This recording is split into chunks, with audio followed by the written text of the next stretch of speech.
صدیق اکبر جو بھی تیرا احترام کرتے ہیں، اے صدیق اکبر جو بھی تیرا احترام کرتے ہیں، ہم ان کو بڑے ادب سے سلام کرتے ہیں۔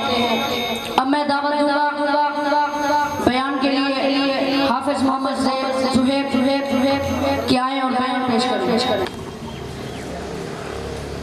نحمده ونصلي على رسوله الكريم، اما بعد، آج میں جس موضوع پر لب کشائی کی جسارت کرنے لگا ہوں وہ ہے لفظ اللہ۔ یوں تو اللہ تعالیٰ کے بہت سے نام ہیں، لیکن ان میں سے لفظ اللہ ذاتی نام ہے، باقی صفاتی نام ہے۔ یہ نام اس وقت بھی تھا جب کائنات میں کچھ نہ تھا، اور اس وقت بھی ہوگا جب کچھ بھی باقی نہ رہے گا۔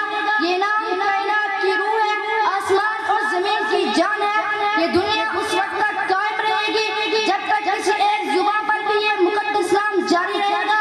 اگر کوئی ایک زبان بھی اللہ اللہ کہنے والی باقی نہ رہی تو بساط عالم لپیٹ دی جائے گی، آسمان کی قندیلیں بجھا دی جائے گی، زمین فنا کر دی جائے گی، پھولوں کے تبسم پر خزاں آ جائے گی، حسین صبح کی انگڑائیں دم توڑ دیں گی، ٹھنڈی راتوں کا سکوت ختم ہو جائے گا، اور سب انسان اپنے اعمال کا صلہ پانے کے لیے میدان حشر میں حاضر کر دی جائے گی۔ وما علینا الا البلاغ۔